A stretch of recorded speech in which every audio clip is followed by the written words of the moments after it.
Good morning 11th class last video में मैंने आपको MRT MOC की डेफिनेशन दी थी, मार्जिनल रेट ऑफ ट्रांसफॉर्मेशन और marginal opportunity cost. Marginal rate of transformation आपको बता दें, जब एक यूनिट से दूसरी यूनिट में कोई ट्रांसफर होती है और उसे जितना यूनिट में ट्रांसफर हो रही है, जितना एक पार्ट सेक्रीफाइस कर रहा है और दूसरा गेन कर रहा है, जो हम उसे रेशियो में देखते हैं तो उसे MRT बोलते हैं। और मार्जिनल अपॉर्चुनिटी कॉस्ट जो एक यूनिट से दूसरी यूनिट में ट्रांसफर होता है, जो एक्चुअल होता है, उसे मार्जिनल अपॉर्चुनिटी कॉस्ट बोला जाता है। तो मार्जिनल रेट ऑफ ट्रांसफॉर्मेशन, तो यहां मैं बता रहा हूं why does PPC slope downward. PCC slope downward यानी नीचे की तरफ क्यों आता है, और सेकंड पॉइंट है why does PPC concave to origin. PPC हमेशा कॉनकेव शेप में यानी इस शेप में क्यों बनता है, इस शेप में क्यों बनता है। तो वो कंडीशन मैं आपको पहले बता दूं, जो पीपीसी मॉडल होता है वो एमआरटी पे डिपेंड करता है, एमआरटी की कंडीशन पे डिपेंड करता है। यानी एक एमआरटी को एक यूनिट से दूसरी यूनिट पे जब ट्रांसफर होता है उसे जब हम रेशियो में लेते हैं उसे MRT marginal rate of transformation बोला जाता है। तो यहाँ एमआरटी मैं आपको मानता हूँ एक्स और वाई दो प्रोडक्ट है, एक्स की 15 यूनिट है और वाई की 0। एक्स की अब 13 यूनिट यानी 2 यूनिट कम हो गई और वाई की 1 यूनिट बढ़ गई। अब x की 3 से 10 हो गई यानी 3 यूनिट कम हो गई और यहाँ 1 यूनिट और बढ़ गई। इसकी 10 से 6 हो गई, 4 यूनिट कम होगी, इसकी 1 यूनिट और बढ़ गई। इसकी 6 से 0 होगी, इसकी 6 यूनिट कम होगी, इसकी 1 यूनिट बढ़ गई। तो इस तरह से MRT बढ़ता जा रहा है, हर में रेशियो में MRT बढ़ता जा रहा है। जब MRT बढ़ता जाएगा तो यहाँ MRT बढ़ता चला गया, तो इस तरह से हमारा कॉनकेव हम बना सके 0, 6, 10, 13, 15, 0, 6, 10, 13, 15 और 0, 1, 2, 3, 4 एंड 1, 2, 3, 4 है, 3 एंड 4। तो इस तरह के शेप में जब हम लाएंगे तो 15 से लेंगे और 15 से धीरे धीरे, अब 15 से लिया दूसरा तो 13 पे 1 आया, 13 पे 1 ले लिया, फिर 10 पे 2 आया, 10 पे हमने 2 ले लिया, 10 पे 2 के बाद 6 पे 3 आया तो 6 पे हमने 3 ले लिया और 6 पे 3 का 0 पे, फिर हमारा 0 पे 1 हो गया तो 0 पे 1 हो गया। तो इस तरह से ये MRT इस तरह से घूम गया, यानी कॉनकेव शेप में डाउनवर्ड में हो गया, नीचे की तरफ आ गया। तो ये नीचे की तरफ आ रहा है, नीचे की तरफ आ रहा है, तो ये डाउनवर्ड वे में हो गया। किस वे में हो गया, डाउनवर्ड वे में, नीचे की तरफ डाउन हो रहा है, तो ये डाउनवर्ड वे में हो गया। अब आइए why does PPC concave to origin. अगर पीपीसी कॉनकेव टू ओरिजिन भी तब होगा, यानी कॉन्वेक्स शेप में भी बने, ये कॉन्वेक्स शेप में भी बन रहा है, देखो कॉन्वेक्स शेप में भी तब बनेगा जब MRT धीरे धीरे बढ़ता चला जाएगा। यानी ट्रांसफॉर्मेशन की जो अमाउंट डिजिट है, यानी इन्वेस्टमेंट की जो डिजिट है एक से उठाकर दूसरी जगह ट्रांसफर करने की, वो और बढ़ती चली जाएगी। यानी कहने का मतलब दूसरी यूनिट को प्रोडक्शन करने में हमें ज़्यादा फायदा होगा, तो हम सारी धीरे धीरे करके जो भी इन्वेस्टमेंट है वो और ज़्यादा मात्रा में और ज़्यादा क्वांटिटी में और ज़्यादा लार्ज स्केल पर दूसरी यूनिट में हम ट्रांसफर करना शुरू कर देंगे। तो इस तरह से MRT का हमारा पॉइंट बढ़ता चला जाएगा, हर एक पॉइंट में रेशियो बढ़ता चला जाएगा। तो ये डाउनवर्ड में जाएगा और कॉनकेव वे में जाएगा। किस में जाएगा, कॉनकेव टू ओरिजिन भी बनेगा और डाउनवर्ड में जाएगा। और MRT हमेशा डाउनवर्ड में ही जाता है और कॉनकेव टू ओरिजिन होता है। अब है MRT क्या कॉन्वेक्स भी बन सकता है, क्या MRT स्ट्रेट लाइन भी हो सकता है। तो किस कंडीशन में MRT स्ट्रेट लाइन होता है वो हम आपको बताएंगे।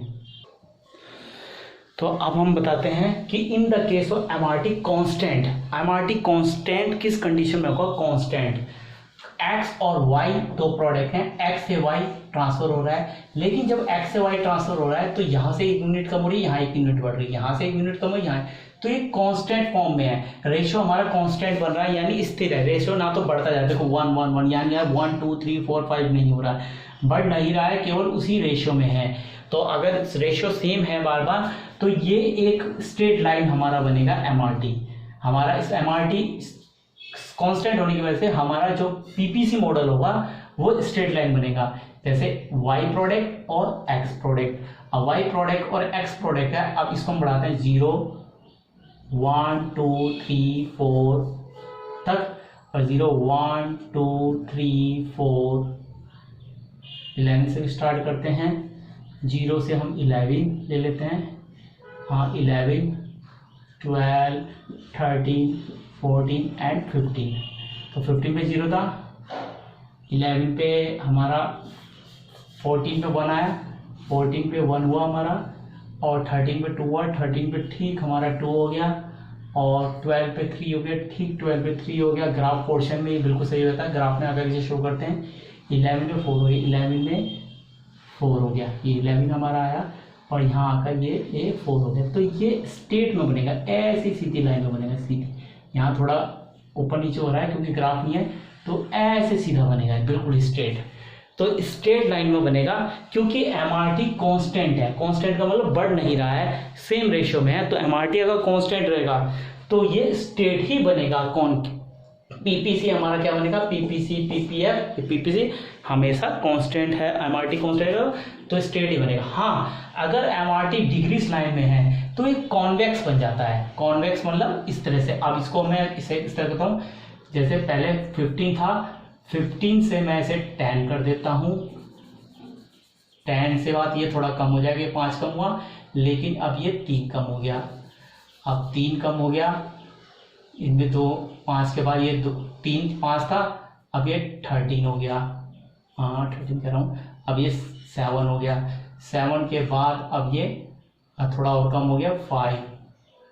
ठीक है, 7 5, यहाँ 3 का 5, हाँ यहाँ ले लेते हैं हम 4 ले लेते हैं, और भी कम ले लेते हैं 3 2 ले लेते हैं, और भी कम ले लेते हैं, और कम होता जाएगा। हाँ 5 से हम 3 पॉइंट में, तो यहाँ एक्स से वाई प्रोडक्ट में जो हमारा ट्रांसफर होगा, पहले 15 से 10 हुआ, यहाँ 5 यूनिट कम हुआ, फिर यहाँ 3 यूनिट कम हुआ, यहाँ फिर 2 यूनिट कम हुआ। यानी एक्स से हम जो इन्वेस्टमेंट ट्रांसफर कर रहे हैं उसको इन्वेस्टमेंट में कमी आती जा रही है। पहले एमआरटी में पहले क्या था, इन्वेस्टमेंट में जितना भी हम ट्रांसफर कर रहे हैं यहाँ से बहुत ज़्यादा कम करते जाते थे। पहले शुरू में कम किया था, फिर उससे और ज़्यादा कम किया था, लेकिन यहाँ पहले 5 कम किया, यहाँ उससे कम किया, फिर 3 से 2 आ गए। तो यहाँ जो हो रहा है इस कंडीशन में, यहाँ in the case of MRT constant, in the case of MRT decrease, ये डिक्रीज का पॉइंट है, यहाँ डिक्रीज में मैं समझा रहा हूँ, ये डिक्रीज का पॉइंट है यहाँ। तो डिक्रीज में क्या हो रहा है, यहाँ डिक्रीज हो रहा है, तो 15 10 7 5, तो यहाँ 0 1 2 3 बढ़ रहा है। कैसे, 15 से 0 हुआ, फिर 10 था, फिर 1 हुआ, यहाँ 10 में कितने कम हुए, 5, फिर 10 से 7 में 3 कम हुए, 7 से तो उसमें 2 कम हुए, और यहाँ 1 2 3 बढ़ा, यानी 1 1 बढ़ता चला गया। यहाँ एमआरटी देखिए 5 हुआ, 3 हुआ, 2 हुआ, यानी पहले 5 कम हुआ, फिर 3 कम हुआ, फिर 2 कम हुआ। जबकि जब हमारा कॉनकेव बन रहा था तो कॉनकेव में एमआरटी बढ़ता जा रहा था। यहाँ अगर यहाँ 4 था तो यहाँ 1 था, तो यहाँ 2 था, यहाँ 3 था, यानी बढ़ता जा रहा था। यहाँ एमआरटी देखिए इधर का पोर्शन रेशियो कम होता जा रहा है। जब एमआरटी कम होता चला जाएगा रेशियो, जब एमआरटी का पोर्शन कम होता जाएगा, कहने का मतलब है हम एक्स प्रोडक्ट से वाई प्रोडक्ट में पैसा ट्रांसफर कर रहे थे, पता चला वाई प्रोडक्ट में प्रॉफिट कम हो रहा है, तो हम वापस जो इन्वेस्टमेंट था उसे वहीं रोक देंगे, उसको जितना हमने कम किया था उसको बहुत ही हल्का कर देंगे। यानी जो हम जैसे हमने 10 लाख रुपए ट्रांसफर किए थे, तो 10 लाख ट्रांसफर करके हम उसे कम करके 7 लाख ट्रांसफर करेंगे, फिर अगली बार 5 लाख, और धीरे धीरे करके बिल्कुल ही कम कर देंगे, क्योंकि हमें पता है एक्स से वाई प्रोडक्ट में जाने में हमें प्रॉफिट नहीं हो रहा है। पहले हम सोच रहे थे कि वाई प्रोडक्ट में जाकर प्रॉफिट हो रहा होगा। तो ये इस कंडीशन में ये कॉनकेव ना बन के कॉन्वेक्स बनेगा।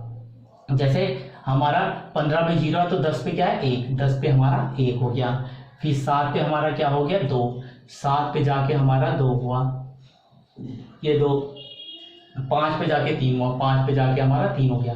तो इस तरह से ये हमने लिया, तो ये हमारा कॉन्वेक्स बना, यानी ऐसे बना।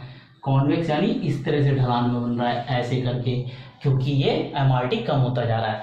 एमआरटी जब कम होगा, कहने का मतलब है एमआरटी जब डिक्रीज होगा तो कॉन्वेक्स बनेगा, और कॉन्वेक्स का मतलब क्या होगा, ऐसे। और एमआरटी अगर बढ़ रहा होगा, यानी ऊपर की तरफ जा रहा होगा, यानी बढ़ता जा रहा होगा, 5 से 8 9 7 8 9 10, 5 3 2 नहीं हो, कम नहीं हो रहा होगा, एमआरटी बढ़ेगा तो ये कॉनकेव बनेगा, ऐसे करके, यानी एमआरटी ऐसे, पीपीसी मॉडल ऐसे बनेगा, ठीक है, ऐसे ढलान में ऐसे बनेगा। और अगर ये है तो ये कैसे बनेगा, कॉन्वेक्स एमआरटी अगर हो तो ये इस तरह से बनेगा। तो एमआरटी अगर डाउन वे में जा रहा होगा तो ऐसे बनेगा कॉन्वेक्स में, और ये कॉनकेव। ये कॉन्वेक्स में क्यों बन रहा है, तो एमआरटी डाउन वे में जा रहा है, नीचे की तरफ कमता होता जा रहा है। तो इन केस ऑफ इस डिक्रीज, एमआरटी इस डिक्रीज है तो क्या होगा, कॉन्वेक्स बनेगा। और एमआरटी अगर फिक्स है, यानी 1:1 1:1 1 है, तो वो कांस्टेंट ही रहेगा। क्या रहेगा? कांस्टेंट रहेगा, यानी स्टेट रहेगा। और MRT अगर बढ़ता जा रहा है तो वो कॉन्वेक्स बनेगा, कॉनकेव बनेगा। ये कॉन्वेक्स बन रहा है, वो कॉनकेव बनेगा। और हमेशा डाउन वे में जाएगा ही जाएगा, डाउन वे में तो जाना ही, चाहे ऐसे जाए चाहे ऐसे जाए। तो 11वीं क्लास आपको ये कर्व समझ में आ गया होगा, सारी कंडीशन PPC की समझ में आ गई होगी, प्रोडक्शन पॉसिबिलिटी की किसकी कंडीशन में उसका PPC मॉडल कैसे बनेगा। बाय 11वीं क्लास नेक्स्ट वीडियो में नेक्स्ट टॉपिक के साथ आएंगे।